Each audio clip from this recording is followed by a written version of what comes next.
유도나 씨름에 되치기 기술이 있습니다. 상대가 공격할 때 상대의 힘을 역이용해서 되받아 공격하는 것을 말합니다. 영적 싸움에도 되치기가 필요합니다. 어차피 사단은 우리를 부단히 공격하기 때문에 신앙생활 자체가 영적 싸움이 될 수밖에 없는데, 이때 사단의 공격에 방어만 하는 것이 아니고 사단의 공격을 역이용해서 오히려 주님의 뜻을 더 크게 이루는 되치기의 승리를 거두어야 합니다. 사도행전 18장 2절 중반 부분에 이런 증언이 있습니다. 클라우디오가 모든 유대인을 명하여 로마에서 떠나라 한 거로, 이거는 로마 황제 클라우디스가 AD 49년 로마의 모든 유대인들을 추방시킨 사건을 말하는데, 아마 이때 사단은 쾌재를 불렀을 겁니다. 당시 로마 교회 지도자 그룹을 형성한 사람들은 전부 유대인이었습니다. 이들이 다 추방을 당했으니 로마 교회는 하루아침에 기둥뿌리가 뽑힌 것 아니겠습니까? 이게 요즘으로 치면 교회에 담임 목사, 부목사, 전도사, 리더들이 하루아침에 싹 사라졌는데, 그들을 대체하거나 외부에서 수혈할 사람이 없는 이런 막막한 상황이 된 겁니다. 당시 로마는 세상의 수도였기 때문에 그곳에 교회가 세워졌을 때 사단도 전전긍긍했을 터인데, 이런 일이 일어났으니 사단은 그래 이제 됐다, 이제 로마 교회의 몰락은 시간 문제다, 흥분했을 겁니다. 그런데 결과는 어떻게 되었느냐? 이 일로 인해서 로마 교회가 와해되고 무너진 게 아니고 오히려 더 굳게 세워지게 되었습니다. 교회를 주도하던 유대인 지도자들이 사라지자 그동안 그들의 지도를 받던 이방인 성도들이 그 역할을 대체하면서 오히려 유대인 이상으로 성장하게 된 겁니다. 그래서 나중에 추방령이 해제돼서 유대인 지도자들이 다시 로마 교회로 돌아왔을 때, 로마 교회는 더 이상 이전처럼 유대인의 영적 지도를 받아야 되는 교회가 아니고 이방인들이 영적 주도권을 쥔 교회가 되었습니다. 어느 정도였냐면, 바울 사도가 로마서를 쓰면서 유대인 성도들을 믿음이 약한 자로 말하고 오히려 이방인 성도들을 믿음이 강한 자로 말할 정도의 교회가 된 겁니다. 청출어람, 무슨 말인지 아시죠? 제자가 스승을 뛰어넘게 된 겁니다. 자, 사단의 심정이 어땠을 것 같아요?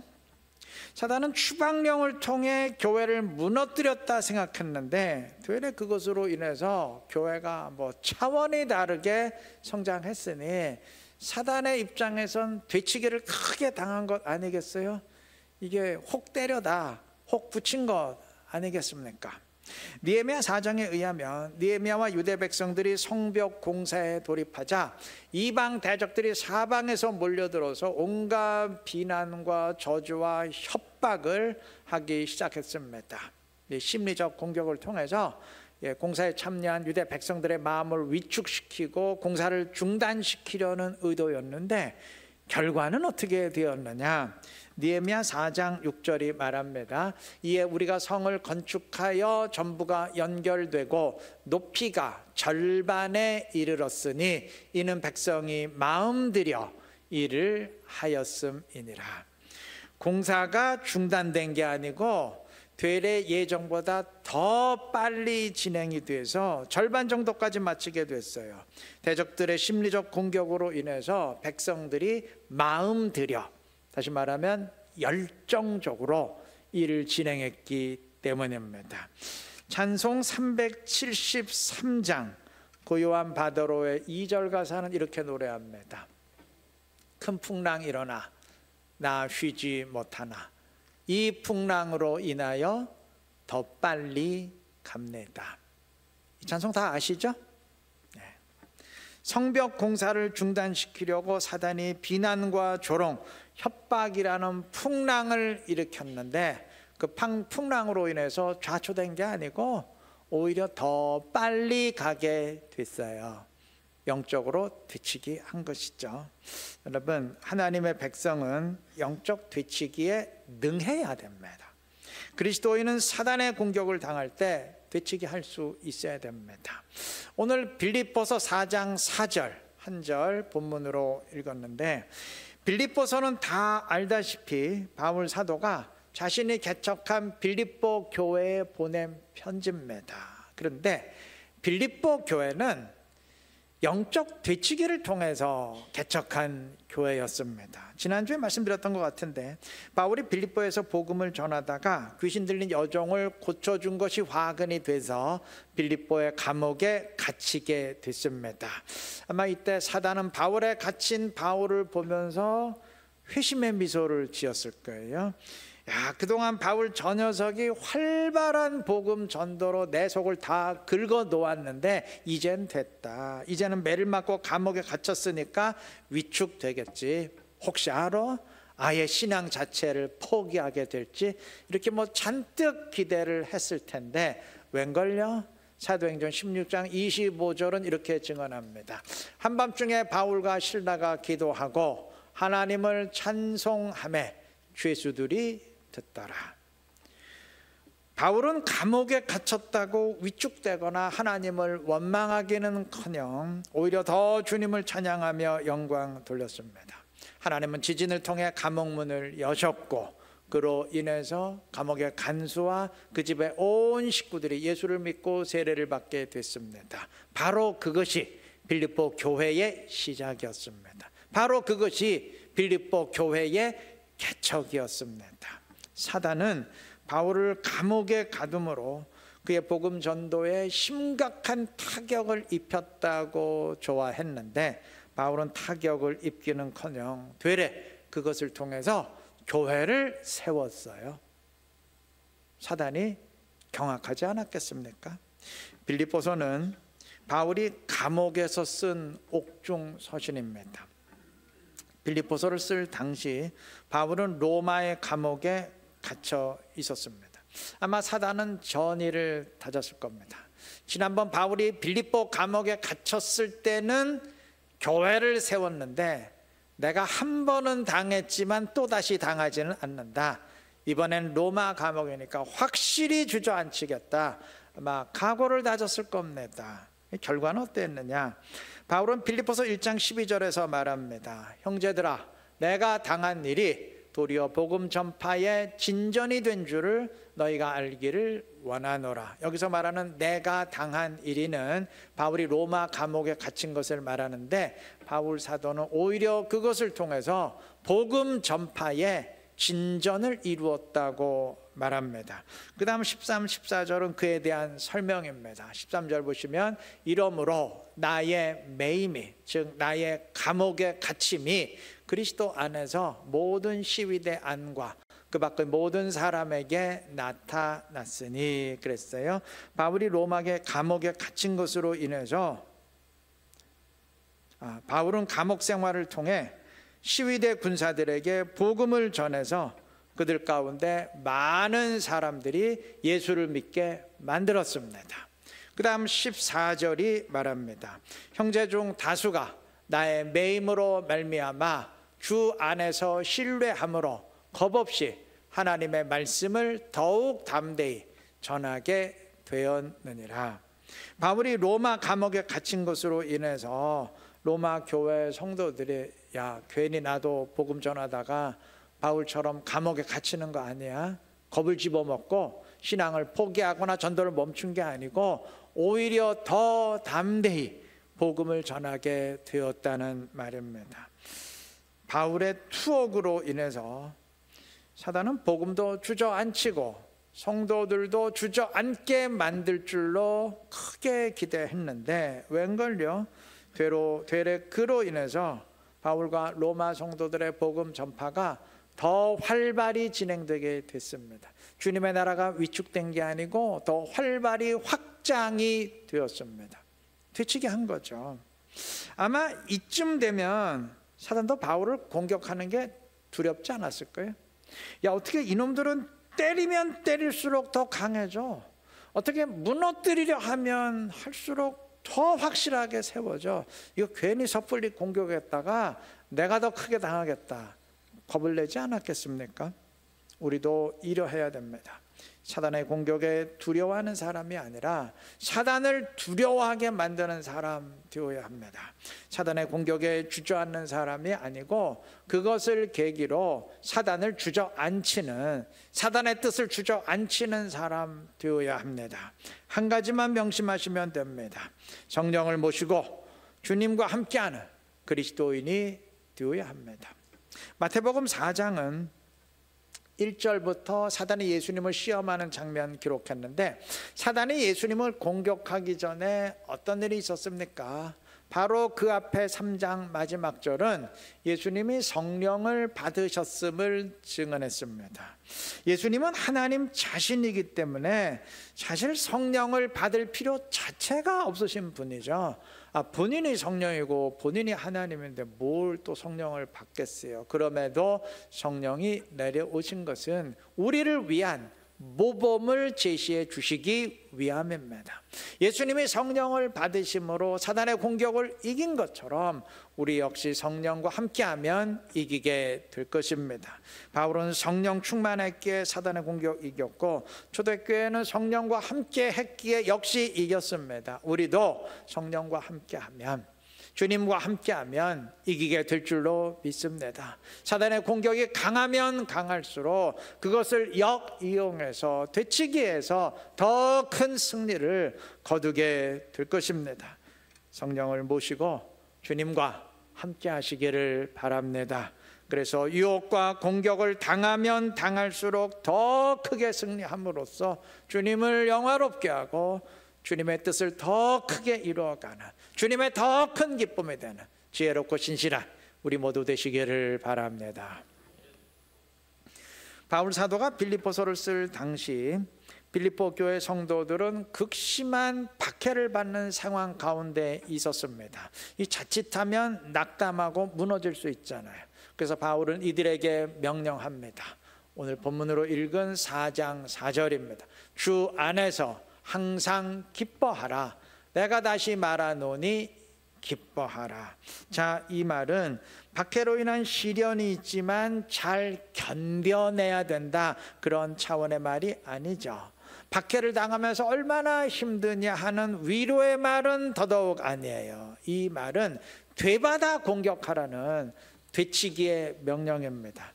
사단이 박해를 통해서 낙심과 좌절의 화살을 쏠 때 그걸 방패로 잘 막아내고 무너지지 않겠다, 이런 식의 생각만 하지 말고 아예 기쁨의 대포를 쏘라는 말입니다. 사단이 박해 상황을 이용해서 주저앉히려고 공격할 때 주저앉지 않는 차원을 넘어서 오히려 주님과 함께함으로 더 확실히 일어서고 독수리처럼 날아오르라는 명령입니다. 그래야죠. 우리 속담에 하늘이 무너져도 솟아날 구멍이 있다라는 말이 있는데, 생전에 이어령 씨가 자신의 책에서 이 속담과 하늘이 무너지거든 종달새를 잡자라는 서양의 속담을 비교합니다. 그러면서 하늘이 무너져도 설마하니 죽으랴, 솟아날 구멍이 있겠지 하는 막연한 기대와 희망으로 살지 말고 하늘이 무너지거든 종달새를 잡자라는 자세로 살아라. 다시 말하면 불행한 상황 속에서도 그 불행을 역이용해서 이익을 찾아내자는 적극적인 자세로 살라 주문합니다. 우리 신앙생활이 그런 식이어야 됩니다. 사단의 공격에 무너지지 않는 차원을 넘어서 그 공격을 역이용해서 오히려 영적 유익을 찾고 주님의 뜻을 더 크게 이루는 계기로 삼아야 됩니다. 초대교회 역사가 꼭 그러한 영적 되치기의 역사입니다. 여러분, 예루살렘 교회가 성령과 함께 했다고 해서 그들 앞에 언제나 평탄한 길이 펼쳐졌던 것 아니에요. 영적 공격은 그들에게도 끊임없이 닥쳐왔습니다. 그 첫 시작이 사도들의 체포였습니다. 베드로와 요한이 복음을 전할 때 공회의 지도자들이 이들을 체포해서 감옥에 집어넣었습니다. 사도행전 4장 3절은 그 다음 날까지 이들을 가두었다 그랬습니다. 그래서 결과가 어떻게 됐느냐? 사단이 원하는 대로 교회가 움츠러들었느냐? 아니요. 바로 그 다음 4절이 증언합니다. 말씀을 들은 사람 중에 믿는 자가 많으니 남자의 수가 약 5천이나 되었더라. 오순절날 성령이 임했을 때 3천 명이 회개하는 역사가 있었는데 그보다 더 큰 복음의 역사를, 더 큰 복음의 열매를 거두게 된 것입니다. 사단이 경악하지 않았겠어요? 사도행전 5장에 보면 아나니아와 삽비라 사건이 일어납니다. 무슨 사건인지 다 아시죠? 설명은 안 드리겠습니다. 5장 10절과 11절은 하루아침에 아나니아와 삽비라 두 사람이 죽었고 그로 인해 모든 사람이 크게 두려워했다고 했습니다. 자, 상식적으로 이런 일이 교회에 일어났어요. 그러면 어떤 시나리오가 예상이 됩니까? 일단 교회 분위기가 흉흉해지고 복음 사역은 제동이 걸리지 않겠습니까? 그런데 예루살렘 교회는 그렇지 않았어요. 그 다음 12절은 이렇게 증언을 합니다. 믿는 사람이 다 마음을 같이하여 솔로몬 행각에 모이고 이들은 이 일로 인해서 한 마음으로 뭉쳤어요. 그리고 14절이 증언합니다. 믿고 주께로 나오는 자가 더 많으니 남녀의 큰 무리더라. 일반적인 예상과는 정반대의 결과가 이들의 앞에 놓이게 됐습니다. 사도행전 6장에 가면 구제 문제로 국내파 성도와 해외파 성도들 간에 갈등이 일어났어요. 결코 좋은 일 아니죠. 근데 결과는 어떻게 됐느냐? 성경은 6장 6절에서 구제 문제를 전담할 집사들을 안수하여 세웠음을 말한 뒤에 이어서 7절에서 이렇게 증언합니다. 하나님의 말씀이 점점 왕성하여 예루살렘에 있는 제자의 수가 더 심히 많아지고 허다한 제사장의 무리도 이 도에 복종하니라. 사단이 어떤 식으로 공격을 해도 계속 사단의 뜻과는 정반대되는 결과가 나왔습니다. 사단은 이전보다 훨씬 강력한 방법으로 교회를 공격하기 시작했습니다. 그 다음 7장에 가면 스데반의 순교가 증언됩니다. 지금까지는 교회가 공격을 당했어도 체포되고 구금되는 정도였지 사람이 죽는 일은 없었는데 이제 순교자가 나오기 시작했습니다. 그리고 8장 1절은 스데반의 순교로 인한 박해로 인해서 모든 교인들이, 예루살렘 교회의 모든 교인들이 뿔뿔이 흩어지게 되었음을 증언합니다. 교회 성도들이 다 없어졌어요. 교회가 파괴된 거죠. 아마 이때만큼은 사단도 그래 이제 드디어 교회를 박살냈다 좋아했을 겁니다. 그런데 이야기는 그렇게 끝나지 않았어요. 오늘 우리가 읽었죠. 8장 4절은 이렇게 증언을 합니다. 그 흩어진 사람들이 두루 다니며 복음의 말씀을 전할세. 뿔뿔이 흩어진 사람들이 흩어진 곳에서 복음을 전함으로써 예루살렘에만 있었던 교회가 이곳 저곳에 세워지게 되었습니다. 바나바와 바울을 파송했던 안디옥 교회 역시 이때 흩어졌던 사람들이 안디옥에 이르러 세운 교회입니다. 사단의 공격은 계속 이어지는데 그럴수록 교회는 되레 더 크게 성장하고 성도들의 믿음은 더 견고해졌습니다. 사단이 공격할 때마다 영적 공격은 승리의 기회로, 흩어짐은 선교의 기회로 역이용하면서 되치게 했기 때문입니다. 여러분, 촛불은 바람 불면 꺼지지만 산불은 바람 불면 더 거세게 타오르는 법입니다.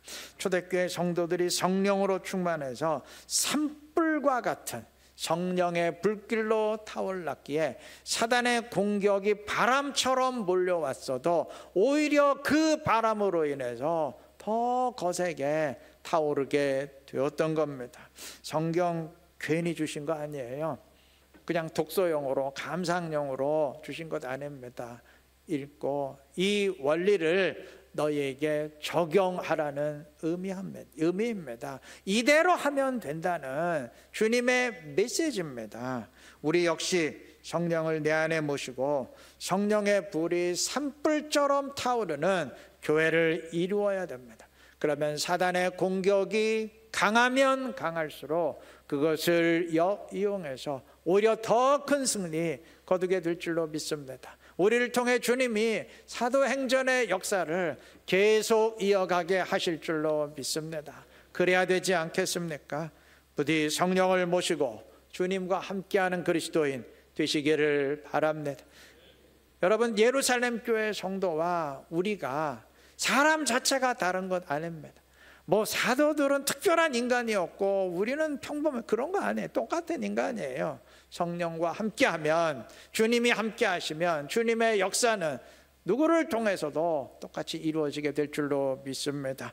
성령을 모시고 주님과 함께 하시기를 바랍니다. 그래서 사단의 공격을 역이용해서 더 큰 승리를 거두고 주님을 영화롭게 하는 지혜롭고 신실한 우리 이룬교회 모든 성도님들 되시기를 바랍니다. 말씀을 맺겠습니다. 오늘날 교회가 위기를 만났다라는 말들을 참 많이 합니다. 왜 이런 말들 하는지는 뭐 다들 짐작하실 겁니다. 현실만 보면 암울한 것이 사실입니다. 단 위기의 원인은 외부에 있지 않습니다. 세상이 악해서 또는 사단의 공격이 너무 강력해서 위기인 건 아닙니다. 제가 방금 말씀드렸잖아요. 촛불은 바람 불면 꺼지지만 산불은 바람이 불수록 더 거세게 타오른다고. 요한복음은 누차 주님과 우리를 빛으로 말하고 또 사단이 조종하는 세상을 어둠으로 말하는데, 여러분, 어둠이 짙을수록 빛은 더 환히 빛날 수 있습니다. 환한 대낮에는 뭐 대형 서치라이트 켜도 이게 지금 빛이 비추고 있는 건지 꺼진 건지 표도 안 나잖아요. 그런데 컴컴한 밤에는 손전등 하나만 켜도 환히 비춥니다. 빛이라면, 우리가 빛이라면 빛에게 어둠은 장애가 아니고 기회입니다. 확실한 기회입니다. 우리가 진정 빛이 되기만 한다면 사단이 조종하는 세상의 어두움은 더 우리의 빛을 밝히 비출 수 있는 기회입니다. 더 분명히 주님의 영광을 드러낼 수 있는 기회입니다. 사단이 대대적으로 공격할수록 더 큰 승리를 거둘 기회입니다. 싸움이 커야 승리도 클 것 아니겠어요? 문제는 우리가 빛이 되지 못하는 게 문제예요. 빛이 되지 못하기에 어둠 속에 같이 파묻히고 산불 수준이 되지 못하기에 바람에 꺼지는 것 아니겠습니까? 그러면서 어두워서 문제다, 바람이 강해서 문제다, 그 지저분한 변명 늘어놓는 것 아니겠어요? 뭐 틀린 말은 아닐 수 있지만 냉정히 따져보면 그 맞는 말 아닙니다. 진정한 믿음을 지닌 그리스도인으로서 주님과 함께하면 어두우면 어두울수록, 사단의 공격이 강하면 강할수록 우리가 더 크게 승리하고 더 큰 빛을 발할 수 있는 기회입니다. 오늘 설교 절대 잊지 마시고 성령을 내 안에 모시고 주님과 함께하는 그리스도인 되시기를 바랍니다. 확실한 빛이 되시기를 바랍니다. 그래서 세상이 어두울수록, 사단의 공격이 거셀수록 더 큰 빛을 발하고 더 큰 승리를 거둠으로써 주님의 더 큰 기쁨이 되고 주님의 뜻을 더 빨리 이루어가는 지혜롭고 복된 우리 모두가 되시길 그리스도의 이름으로 축원합니다.